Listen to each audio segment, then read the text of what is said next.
Bismillahirrahmanirrahim. Assalamu alaikum, barakallahu fikum.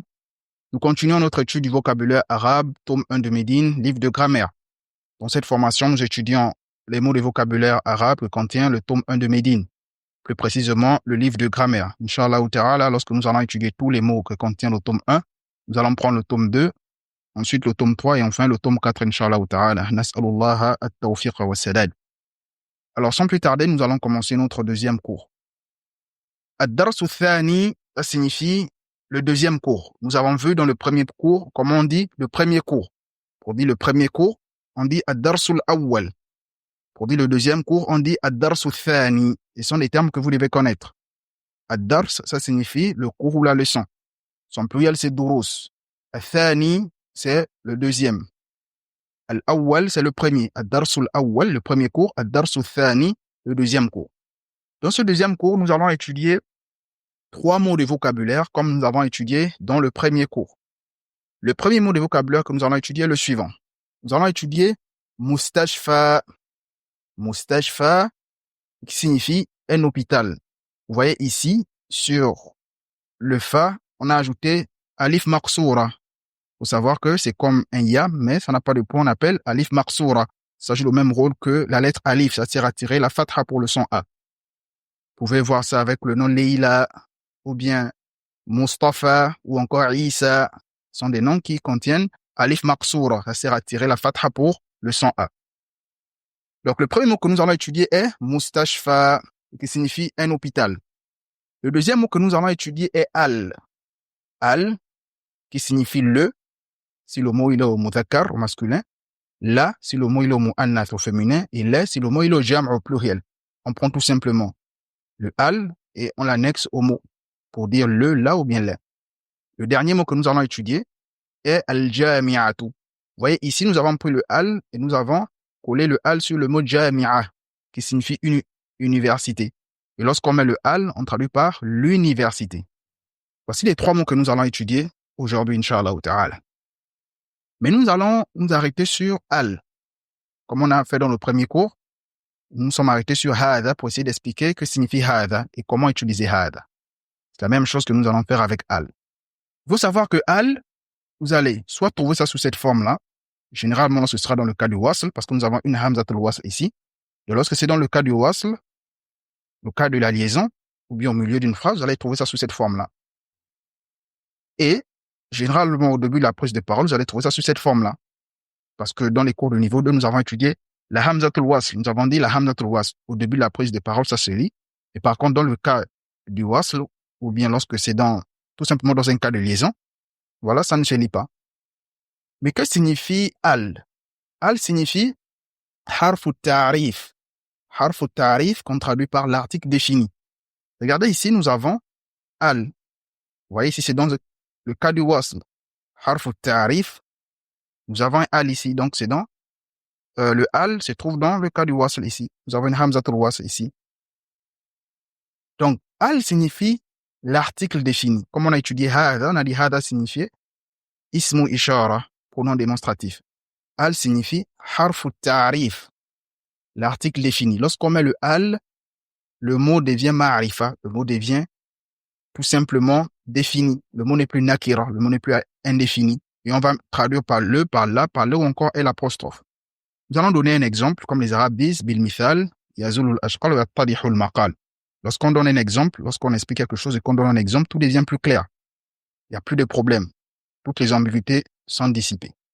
Alors, nous avons le mot masjidun, qui est un mot que nous connaissons. Nous avons étudié masjidun dans le premier cours. Masjidun, ça signifie une mosquée. Vous voyez ici, nous avons le tanwin.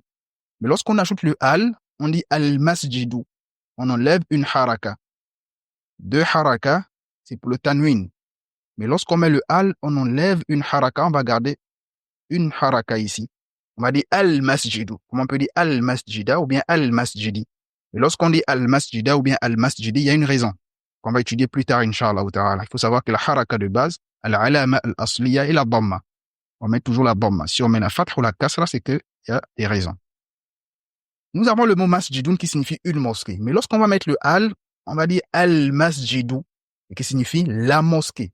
Vous voyez ici, nous avons ajouté harfu ta'rif et donc le mot devient ma'rifa. On va traduire par la mosquée. Parce que al signifie le, là ou les.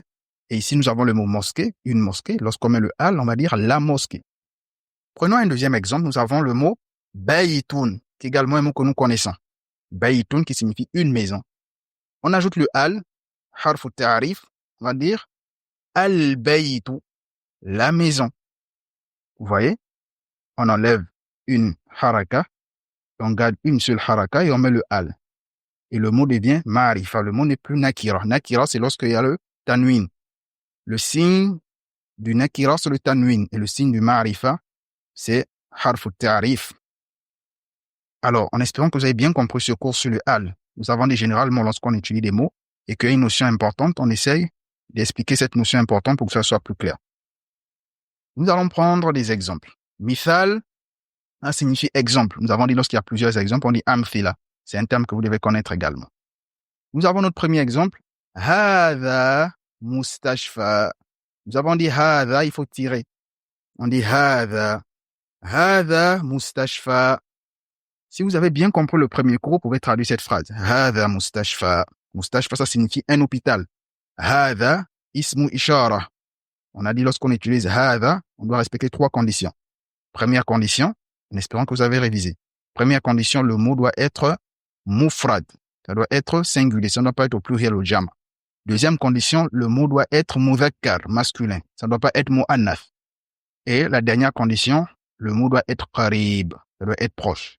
Donc, comment on peut traduire hadha, mustashfa? Traduit ça par ceci est un hôpital. Ceci est un hôpital. Par exemple, si je suis dans la rue, on me pose la question que ma hadha. Inch'Allah, on va étudier comment on pose les questions. Si on dit ma hadha, c'est pour dire qu'est-ce que ceci?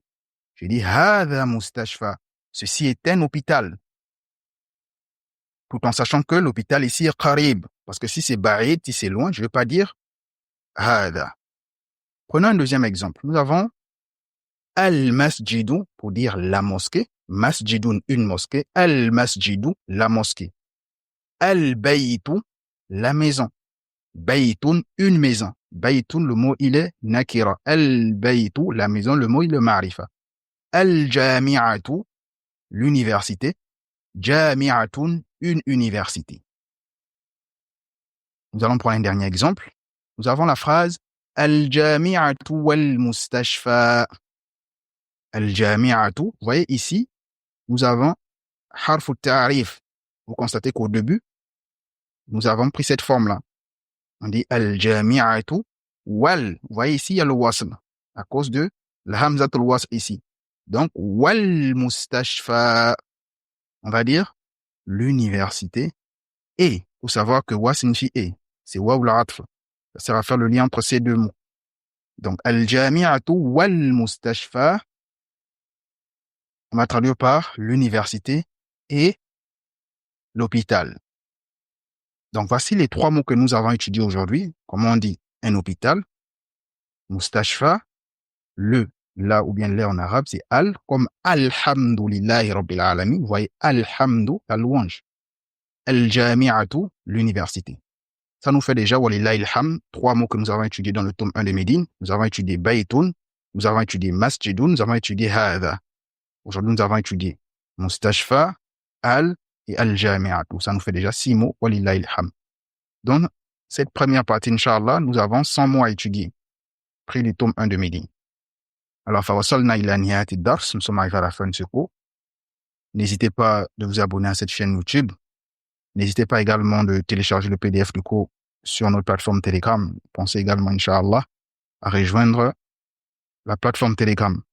Parce que c'est dans cette plateforme que nous envoyons tous nos cours. Walillahi alham. Partagez également autour de vous. Que Allah vous bénisse. Wassalamu alaikum.